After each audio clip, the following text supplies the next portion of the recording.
Hello friends, आज हम 19वीं शताब्दी में दुर्भिक्षों के प्रति अंग्रेज़ों की प्रतिक्रिया क्या थी इस चीज़ को देखेंगे और दुर्भिक्षों के आने के क्या कारण थे। दुर्भिक्ष मतलब होता है अकाल, ये याद रखिएगा, ठीक है। दुर्भिक्ष का मतलब क्या होता है? अकाल, ठीक। ये जो अकाल है, ये अकाल के आने के क्या कारण थे या फिर अकाल के आने के बाद क्या प्रभाव पड़ा, उस चीज़ को हम देखेंगे 19वीं शताब्दी के संदर्भ में, ठीक है। चलिए हम स्टार्ट करते हैं।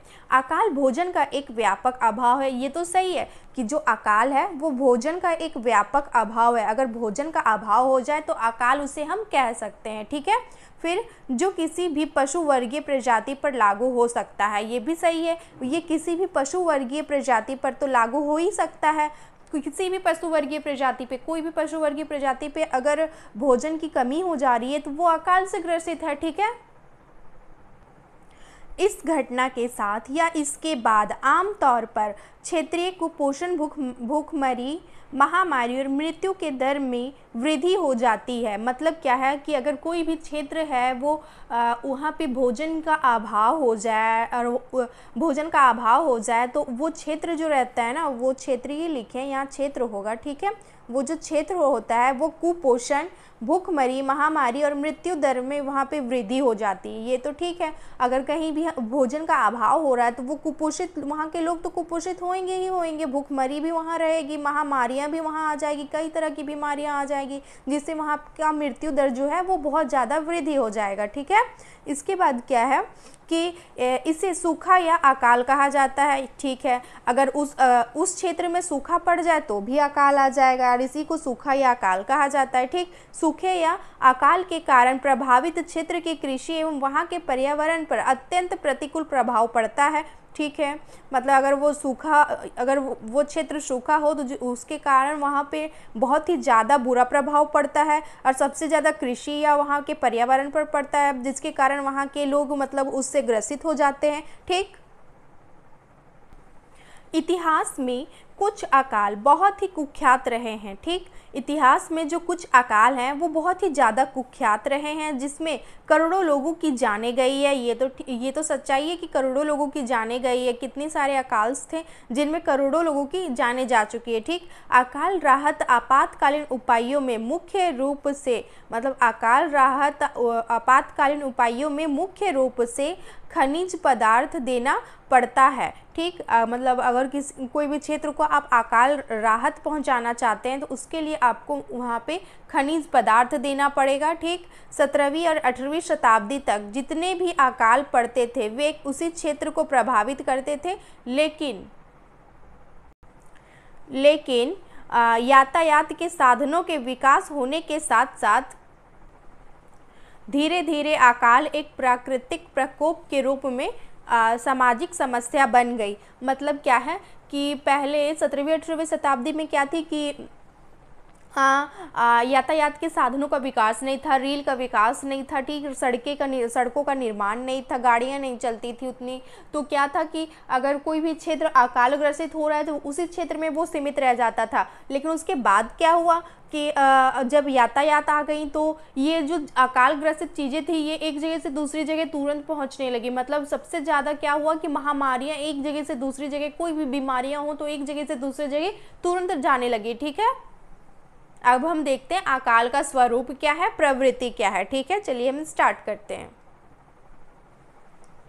अकाल की प्रवृत्ति या स्वरूप। भारत में अकालों का प्रकोप बहुत प्राचीन काल से होते रहे हैं, ठीक। भारत में जो प्राचीन काल से ही ये अकाल का प्रकोप देखने को मिलते रहा है, ठीक है। अकाल के भविष्य में 19वीं शताब्दी के पूर्व तक विस्तृत जानकारी उपलब्ध नहीं होता है। मतलब 19वीं शताब्दी तक मतलब 18वीं शताब्दी के पूर्व तक जो है वो जानकारी नहीं मिलती है कहीं भी अकाल की, कि अकाल कैसे था, कैसे पड़ता था ये चीज़, ठीक है। लेकिन एक बार पढ़ ही जाता था साल में, पर इतना भयंकर या भयावह नहीं पड़ता था जितना 19वीं शताब्दी के बाद से पढ़ना प्रारंभ हुआ है या 19वीं शताब्दी में पढ़ा है, ठीक है। लेकिन जितनी भी विशेष सामग्री मिलती है उससे ज्ञात होता है कि 17वीं शताब्दी तक कम से कम एक बार अकाल पड़ना सामान्य बात थी। ठीक, 19वीं शताब्दी में बहुत ही भयानक अकाल पड़ा। ये तो है कि 19वीं शताब्दी में कई अकाल पड़े हैं जो बहुत ही भयावह थे। ठीक, 1896 से 1897 लगभग 1 करोड़ 80 या 90 लाख टन खाद्यान्न की कमी थी। ठीक, तथा इसमें बाजार में खाद्यान्न की उपलब्धता में भारी कमी आई। अगर हम बताएं ना तो अकाल जो है वो पहले नहीं पड़ता था। ठीक है, लेकिन अंग्रेज़ों के आगमन के बाद ना अकाल समय समय पर पड़ते रहा है। जैसे अंग्रेज़ों का आगमन कहाँ से स्टार्ट होता है? प्लासी के युद्ध से। ठीक, प्लासी के युद्ध के बाद ही उसको इलाहाबाद की मतलब वो संधि करवाता है, इलाहाबाद की संधि होती है और उसको बंगाल उड़ीसा ये सब की दीवानी प्राप्त हो जाता है। उसके बाद से ना उस इलाके को वो अंग्रेज इस तरह से चूसने लगते हैं कि अगर कोई भी क्षेत्र होता उसके जगह तो अकाल आना ही आना था। बंगाल, उड़ीसा, इन क्षेत्रों पे सबसे ज़्यादा अकाल आते थे उस वक्त, और यही क्षेत्र अंग्रेज़ों के अंडर था। और अंग्रेज यहाँ से इतना ज़्यादा मतलब यहाँ के लोग अंग्रेज़ों से इतना ज़्यादा ग्रसित थे कि वो दूसरे स्थान जाने लगे थे, दूसरे जगह पलायन करने लगे थे। इन्हीं क्षेत्रों में सबसे ज़्यादा अकाल आया करते थे। ठीक है, अंग्रेजों ने अकाल राहत कार्य भी किए, लेकिन वो लाभदायक लोगों के लिए सिद्ध नहीं हुआ था। ठीक, हम अब इसकी विशेषता देखते हैं। ठीक है, विशेषता, चलिए हम इसकी विशेषता देखते हैं। पहला क्या है कि खाद्यान्नों की कमी भारतीय दुर्भिक्षों की एक विशेषता रही है। भारत में जब भी अकाल की स्थिति उत्पन्न होती है तो खाद्यान्नों का अभाव हो जाता है। ठीक, ये तो सही है कि खाद्यान्नों का अभाव हो जाता है उस क्षेत्र में। फिर दूसरा विशेषता क्या है कि रोजगार के साधनों की भी कमी देखने को मिलती है। हाँ, रोजगार के साधनों की कमी होगी तो वो उस अकाल से निकल ही नहीं पाएंगे। ठीक, अब तीसरा हमारा क्या हो जाता है? तीसरा है कि तीसरी महत्वपूर्ण विशेषता फसलों की बर्बादी अर्थात सूखे के फलस्वरूप चारे का अभाव, ये भी ठीक है। अब हमारा चौथा क्या है? चौथा है कि मूल्य में वृद्धि भारतीय अकालों की चौथी महत्वपूर्ण विशेषता है, सही है। अब हमारी पांचवी क्या है? पांचवी विशेषता यह है कि दुर्भिक्षों के साथ एवं उसके बाद महामारी आती है जिससे जानवरों एवं मनुष्यों की मृत्यु दर हो जाती है। मृत्यु मतलब हो जाती है। ठीक है, मतलब क्या कि अकाल के आने के बाद दुर्भिक्ष मतलब अकाल होता है, याद रखिएगा। ठीक है, दुर्भिक्ष का मतलब अकाल, अकाल अकाल याद रखिएगा। ठीक, और मतलब ये जो अकाल है या दुर्भिक्ष के आने के बाद जो होता है वो महामारी आती है। ठीक, उसके कारण महामारी आने के कारण लोगों की मतलब लोग मरने लगते हैं, जिससे मृत्यु दर बढ़ने लगता है। ठीक है, दुर्भिक्ष के कारण, दुर्भिक्ष या अकाल के कारण। ठीक है, भारत में दुर्भिक्ष आने के कई कारण हैं। अकाल के कारणों को 2 श्रेणियों में विभक्त किया जाता है। पहला हमारा क्या है? प्राकृतिक कारण। प्राकृतिक कारण देखते हैं। प्राकृतिक कारण, क्योंकि प्राकृतिक कारणों में उन कारणों को रखा जाता है जिनके कारण खाद्यान्न की पूर्ति मांग की तुलना में असामान्य रूप से कम हो जाती है। इसमें वर्षा का अनिश्चितता, आंधी, तूफान, कीटाणु के आक्रमण के कारण अकाल आता है। ठीक, मतलब ये प्राकृतिक कारण है। वो मतलब प्राकृतिक रूप से अगर कोई भी क्षेत्र को प्रभावित किया जा रहा है तो वो प्राकृतिक अकाल होगी। ठीक है, हमारा दूसरा क्या है? आर्थिक एवं राजनीतिक कारण। जनता की निर्धनता, ये एक पॉइंट है हमारा कि जनता की निर्धनता। अगर जनता निर्धन रहेगी तो वो अकाल से कभी निकल ही नहीं पाएगी। वही है। ठीक है, कि आर्थिक कारणों में सबसे बड़ा कारण जनता की दरिद्रता एवं साधनहीनता है। ये सही है। ठीक, वर्ण एक हमारा हो गया। उसके बाद दूसरा क्या है? सहायक रोजगार का अभाव। मतलब अगर रोजगार का अभाव हो तो भी मतलब अगर अकाल किसी क्षेत्र पे पड़ रहा है तो वो क्षेत्र अकाल से निकल ही नहीं सकता है। ठीक, फिर क्या है कि कृषकों के लिए सहायक अथवा पूरक रोजगार की व्यवस्था नहीं होने के कारण फसल नष्ट हो जाने पर दूसरे देश से खाद्यान्न मंगाकर इसकी मांग पूरी करने में असमर्थ रहते थे। ठीक, अब हमारा तीसरा क्या है, कृषि का पिछड़ापन और कृषकों की ऋणग्रस्तता। कृषि का पिछड़ापन और कृषकों की ऋणग्रस्तता, देखते हैं इसमें क्या है। अगर कृषि का पिछड़ापन हो, हाँ अगर कृषि मतलब कृषि में अगर पिछड़ापन हो, कृषि अगर क्या बोलते हैं, कृषि अगर मतलब जो औजार बन रहे थे या जो भी मशीनीकरण मशीनों से कृषि की जा रही थी, उन चीज़ों से ये अभावित हो तो फिर तो भी मतलब ये अकाल जो है वो आ ही सकता है, और इसी ये कृषकों की एक ऋणग्रस्तता का भी काम करता है। ठीक, अकालों के लिए कृषकों की ऋणग्रस्तता तथा कृषि का पिछड़ापन ही उत्तरदायी है। ऋणग्रस्तता के फलस्वरूप भूमि का वास्तविक स्वामी साहूकारों के पास केंद्रित होता गया है। कृषि का अधिक उत्पादन नहीं होने के कारण कृषकों का जमीन समाप्त होते गया है। हाँ मतलब जो कृषक होते थे वो साहूकारों से कर्जा लिया करते थे, ऋण लिया करते थे, जो ना देने पर उनकी ज़मीन उनसे छीन ली जाती थी, फिर वो भूमिहीन हो जाते थे। ठीक, हमारा चौथा पॉइंट क्या है, सिंचाई साधनों का अभाव। अगर सिंचाई साधनों का भी अभाव रहे तो उस क्षेत्र में सूखा पड़ सकता है और अकाल आ सकती है। ठीक है, देश के अंदर सिंचाई साधनों का अभाव अकाल का एक अन्य कारण है, जिसके फलस्वरूप मानसून विफल होने कृषक अपनी फसलों की रक्षा नहीं कर पाते हैं।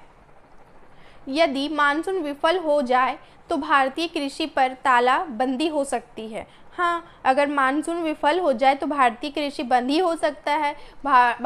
भारत का जो कृषि है वो पूर्ण रूप से ना मानसून पर ही निर्भर रहता है। अगर मानसून आता है तो कृषि हो सकती है, नहीं आता है तो नहीं हो सकती है। ठीक, हमारा पांचवा पॉइंट है जनसंख्या का अधिक भार। जनसंख्या का अधिक भार क्या है, देखते हैं कि देश के अंदर कृषि पर जनसंख्या का बोझ अधिक है। हाँ, कृषि पर जनसंख्या का जो बोझ है वो बहुत ही अधिक है। आजीविका के अन्य साधनों का अभाव है। हाँ, कुटीर उद्योगों के विनाश के कारण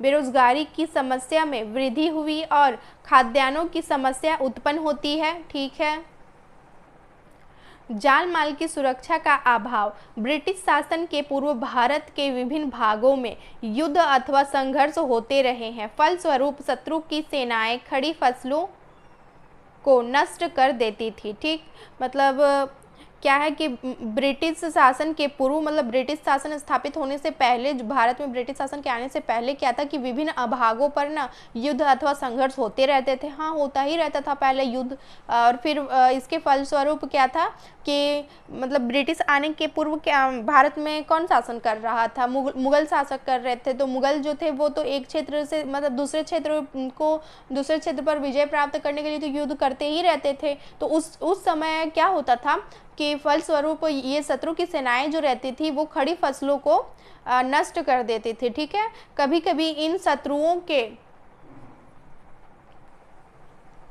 उत्पात के भय के कारण भूमि को छोड़कर किसान चले जाते थे, जिससे उन भूभागों पर खेती नहीं होती थी। ठीक, मतलब कभी कभी जो किसान रहते थे वो इन सेनाओं से मतलब परेशान होकर उस क्षेत्र को छोड़ देते थे, दूसरे क्षेत्र चले जाया करते थे। ठीक है, जिससे क्या था कि खाद्यान्न की कमी हो जाती थी। ठीक, अब हमारा सातवां पॉइंट क्या है, सरकार की दोषपूर्ण नीतियाँ। सरकार की दोषपूर्ण नीतियाँ जो है इसमें महत्वपूर्ण भूमिका निभाती है। प्रारंभिक अवस्था में विदेशी सरकार की उपेक्षापूर्ण नीति इसके लिए उत्तरदायी रही। ठीक, प्रारंभिक अवस्था में विदेशी सरकार की उपेक्षापूर्ण, विदेशी सरकार मतलब अंग्रेजी सत्ता। ठीक है, अंग्रेजी सत्ता की जो उपेक्षापूर्ण नीति थी इसके लिए उत्तरदायी रही है। ये सही है कि अंग्रेज़ों का जो भी नीतियाँ रही है वो इसके लिए सबसे अधिक उत्तरदायी रही है। अगर अकाल भी आ रहा था तो उस क्षेत्र से वो ऋण लेते ही रहते थे, वो ऋण के लिए कोई भी मतलब मुआवजा या फिर किसी भी तरह का कोई भी माफ़ी नहीं रखते थे। अगर वो जान भी नहीं पाते थे क्योंकि इतने ज़्यादा बिचौलिए वर्गों का उदय हो चुका था कि वो बिचौलिए वर्ग किसी भी तरह से उन किसानों को बस चूसना ही जानते थे। ठीक, उसमें दुर्भिक्षों के आगमन की संभावनाओं को कम करने के लिए सिंचाई आदि जैसे कार्यों की पूरी व्यवस्था खाद्यान्न के संबंध में सरकार के पास नहीं भेजा गया। ब्रिटिश सरकार ने कभी भी आगामी फसलों का अनुमान लगाकर अनाज की कमी को पूरा करने का प्रयास नहीं किया। हाँ, ब्रिटिश सरकार का क्या था कि कभी भी उसने कौन सी फसल की कमी है इस चीज़ को उसने कभी भी नहीं देखा, या फिर फसलों की कमी हो सकती है भविष्य में इस चीज़ को भी नहीं देखा। बस वो अपना बस उसको अपना पैकेट भरना था किसी तरह से, ठीक, जिसके कारण वहाँ अकाल सबसे ज़्यादा आ रहे थे भारत में। ठीक है, हमारा 8वां क्या है, राजनीतिक कारण। स्वतंत्रता के बाद राजनीतिक कारणों में भी अकाल आए हैं। यह अनुभव किया गया है कि राजनीतिक कारणों में केंद्रीय सरकार से अधिक खाद्यान्न प्राप्त करने से कुछ क्षेत्रों में अकाल घोषित कर देती थी। अकालग्रस्त क्षेत्रों की जनता से मालगुजारी वसूल होती थी, इसलिए कभी भी मतदाताओं को संतुष्ट करने के लिए भी अकाल घोषित कर देते थे।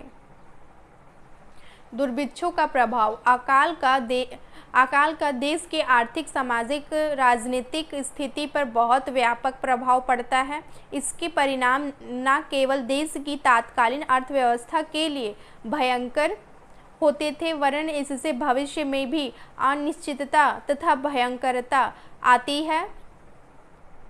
भारत में श्रीधर ने लिखा है, भारत जैसे प्रमुखतः कृषि प्रधान देश में दुर्भिक्ष के आर्थिक परिणामों का भयंकर होना अविश्वसनीय है। केवल भूखमरी के कारण जो प्राचीन काल में आने वाले दुर्भिक्ष की एक नियमित विशेषता रही है, बहुत बड़ी जनसंख्या में व्यक्तियों की मृत्यु आधुनिक दुर्भिक्षों की अब विशेषता नहीं रह गई तथा दुर्भिक्ष के साथ साथ आने वाली महामारियों मुख्य दर को बहुत ऊंची कर देती है। अकालों के प्रभाव को निम्न रूप में देख सकते हैं। अब अकाल के क्या प्रभाव थे उसको भी हम निम्न रूप में देख सकते हैं। चलिए हम देखते हैं कि अकाल के क्या क्या प्रभाव रहे हैं। ठीक, इसको हम इसको एक्सप्लेन कर देते हैं, आप इसे लिखना चाहें तो लिख सकते हैं। ठीक, चलिए देखते हैं। जन धन की हानि। अकाल आने के बाद क्या होता है कि कोई भी क्षेत्र अगर अकाल ग्रसित है ना, तो वहाँ जन धन की हानि होना ही होना है। अगर वहाँ जन धन की हानि हो, मतलब वहाँ पे लोगों की भी हानि होती है और धन की भी उस क्षेत्र में हानि हो जाती है। ठीक, तभी वो क्षेत्र क्या है कि वो अकाल ग्रसित क्षेत्र है, इसलिए वहाँ जन और धन दोनों की हानि हो रही है। ठीक, दूसरा हमारा पॉइंट क्या है, दूसरा है हमारा नागरिकता की शारीरिक कार्य क्षमता में कमी। हाँ, नागरिकता, जो नागरिक है वहाँ के या फिर जो लोग हैं उसकी शारीरिक कार्य क्षमता जो है उसमें कमी आ जाती है। अगर अकाल ग्रसित क्षेत्र है, वहाँ अनाज की कमी हो गई है, तो लोगों को तो अच्छे से पोषण मिलेगा नहीं, वो खा नहीं पी नहीं पाएंगे, जिससे क्या है कि उसका शरीर जो है कोई भी काम को करने के लिए सक्षम नहीं हो पाएगा, जिसके कारण क्या है कि उसका जो कार्य क्षमता है वो कम हो जाती है। ठीक है, अब हमारा तीसरा पॉइंट क्या है कि आर्थिक अनिश्चितता में वृद्धि। मतलब आर्थिक अनिश्चितता में वृद्धि का मतलब हो गया कि आर्थिक रूप से मतलब वहाँ पे क्या है कि उस क्षेत्र को पता भी नहीं चला और आर्थिक रूप से वो क्षेत्र बहुत ज़्यादा मतलब आर्थिक रूप से वो क्षेत्र बहुत ही ज़्यादा कमज़ोर है। इस चीज़ में वहाँ उस क्षेत्र का वृद्धि कर देना। ठीक है, अब हमारा चौथा क्या है, कृषि का पतन और अनिश्चितता। मतलब कृषि का पतन और अनिश्चितता भी है इसमें, कृषि का पतन भी हो सकता है। मतलब अगर कोई भी क्षेत्र अकाल ग्रसित है तो उस क्षेत्र में तो कृषि का पतन होना ही होना है। वो उस क्षेत्र में सूखा पड़ गया है, वो क्षेत्र में अगर सूखा पड़ रहा है तो सूखा पड़ रहा है तो वहाँ कृषि हो नहीं सकती। तो इससे क्या हो गया कि उस क्षेत्र में कृषि का पतन ही हो रहा है। ठीक है, उसके बाद हमारा पांचवा क्या है कि उद्योगों की अनिश्चितता। मतलब उद्योग जो थे, क्या था कि उद्योग जो थे उनका भी निर्माण हो रहा था बहुत ही बड़े पैमाने पे, जिसके कारण वो भी एक मतलब इसका कारण बना है, ठीक है। फिर व्यापार पर प्रभाव, व्यापार पर भी प्रभाव पड़ा है, व्यापार पर भी इसका बहुत बड़ा प्रभाव पड़ा है। अगर कोई भी क्षेत्र कृषि प्रधान क्षेत्र था और वहाँ पे कृषि ही नहीं हो रही थी, अगर उस क्षेत्र से अधिक मात्रा में गेहूँ जाता होगा बाज़ार में, तो क्या है कि वो क्षेत्र अकाल ग्रसित है, तो उस क्षेत्र से तो गेहूँ पहुँच नहीं पाएगा, जिसके कारण क्या है कि व्यापार पर भी प्रभाव पड़ा है, ठीक है। अब हमारा नेक्स्ट पॉइंट क्या है कि मूल्य स्तर पर प्रभाव, मूल्य स्तर पर भी प्रभाव पड़ जाता है। अगर कोई भी क्षेत्र मतलब कोई भी क्षेत्र में रुपए पैसे किसी भी चीज़ की कमी हो रही है, तो वो पूरे मतलब वो जो है वो एक तरह से देखिए तो पूरे आसपास के इलाकों में या फिर बोला जाए तो राजकोष में भी इसका एक प्रभाव पड़ जाता है, जिससे मूल्य स्तर पर भी प्रभाव पड़ता है, मूल्य स्तर घट जाती है, ठीक है। फिर दूसरा क्या है कि सामाजिक अपराधों में वृद्धि। हाँ, अगर लोग भूखमरी के शिकार होंगे और मतलब वो महामारी भूखमरी जैसे कुपोषण, अगर उन्हें खाने पीने का नहीं मिल रहा है, किसी भी तरह भूखमरी क्या, अगर वो कोई अगर ज़्यादा कुछ नहीं बस वो भूखमरी का ही शिकार हो रहे ना, तो भी वो सामाजिक अपराध सबसे ज़्यादा करेंगे, वो दूसरे से लूटपाट करेंगे। बगल के इलाके में अगर मतलब बगल के जो भी क्षेत्र हैं वहाँ पे अनाज भोजन जैसे कुछ कोई भी चीज़ मतलब वो क्षेत्र सही है तो उस क्षेत्र में लूटपाट करेंगे जाके, अपनी जीविका चलाएंगे, अपने बच्चों का पालन पोषण करेंगे, ठीक है, अपना परिवार चलाएंगे। तो इससे क्या है कि सामाजिक अपराध में वृद्धि होती है, ठीक है। अब हमारा 9वां पॉइंट क्या है, राजनीतिक अस्थिरता। राजनीतिक अस्थिरता भी इसमें उत्तरदायी रहा है।